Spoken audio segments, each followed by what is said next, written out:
Mother Nature can be merciless. From hurricanes of the Gulf Coast to the trailer-tossing storms of Tornado Alley to the ground-pounding quakes of California, the United States is no stranger to deadly natural disasters. Here are 5 of the worst natural disasters to wreak havoc on U.S. soil. Galveston, Texas sits on a narrow barrier island in Gulf of Mexico with a peak elevation of 8.7 feet above sea level. In 1900, Galveston was the gem of Texas, its biggest port city, home to millionaire mansions and some of the nation's first electronic streetlights.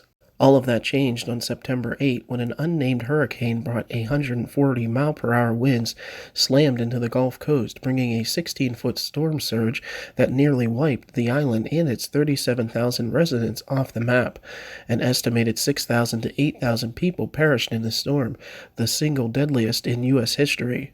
Among the horrific details of the Galveston storm were the trolley trucks ripped from the tracks and smashing through buildings like battering rams, a grand piano riding the crest of the 6-foot wave down Broadway, and the terrible winds that survivors described as 1,000 little devils shrieking and whistling.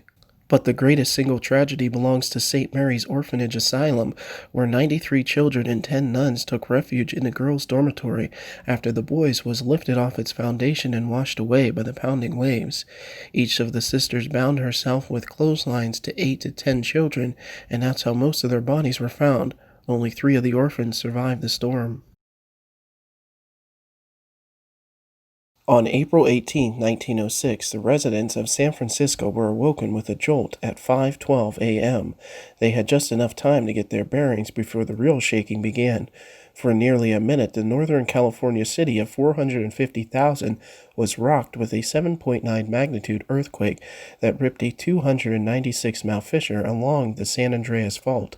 But the quake, which leveled countless buildings and homes, was only the beginning of the nightmare.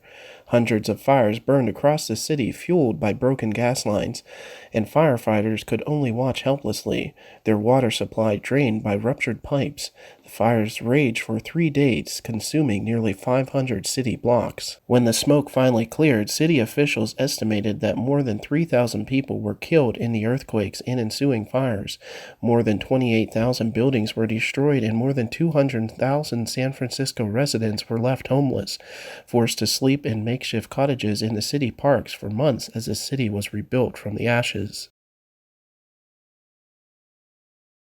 Tsunamis aren't supposed to strike central Pennsylvania, but that's exactly what it looked like when a 40-foot-high, half-mile-wide wall of water and debris roared down on the Appalachian town of Johnstown in 1889. In minutes, 1,600 homes were flattened and washed away, and 2,209 people were dead, including 99 entire families. The source of the Johnstown flood was the failure of a dam holding back 20 million tons of water contained in Lake Conemaugh, a man-made reservoir 14 miles from Johnstown in the mountains. The lake and dam were owned by South Fork Hunting and Fishing Club, which included wealthy industrialists Andrew Carnegie and Henry Clay Frick as members. The club blocked off the dam's drainage pipes to maintain the fish population and allowed the lake to fill up dangerously high with spring rains. When the dam collapsed on May 31st, the massive rush of water tore down the mountainside, picking up trees and large boulders as the wave gained terrible speed and strength. 170,000-pound locomotives in the wave's path were shoved 4,800 feet off their tracks. Houses were ripped from their foundations, and bodies were recovered as far away as Cincinnati, Ohio, more than 350 miles to the west. The Great Chicago Fire is possibly the most famous fire in U.S. history, but a far deadlier, lesser-known blaze occurred in the very same day in the neighboring Wisconsin and Michigan. The Peshtigo Fire, which consumed 1.5 million acres of tender dry land on October 8, 1871, was responsible for the deaths of an estimated 2,500 people, more than any other fire in American history. Drought conditions in the upper Midwest triggered a string of wildfires, including the massive one that was believed to have originated near the small town of Peshtigo, Wisconsin. High winds fanned the flames into firestorms, tornado-like columns of fire that were able to leap natural fire breaks and even large bodies of water. When the residents of Peshtigo heard the approaching inferno, it was reported to rumble like a freight train. Many fled to the river where they thought the flames couldn't reach them. A local priest described the scene. The flames darted over the river as they did over land. The air was full of them, or rather, the air itself was on fire. Our heads were constantly in danger. It was only by throwing water constantly over them and our faces and beating the river with our hands that kept the flames at bay. Elsewhere, people weren't so lucky. A group that took refuge in a water tower were boiled to death. Some fathers, unable to get to their families to safety, chose to kill themselves and their children before the flames could reach them. The firestorm was so hot that it turned sand on the Peshtigo streets to glass. America has a long and tragic history of murderous hurricanes. The carnage of the Great Galveston storm of the 1900s is unmatched, but there are also hundreds of other hurricanes that have hit the coastal states over the years, including the 1893 Sea Island storm that drowned 2,000 people in the coast of Georgia and South Carolina.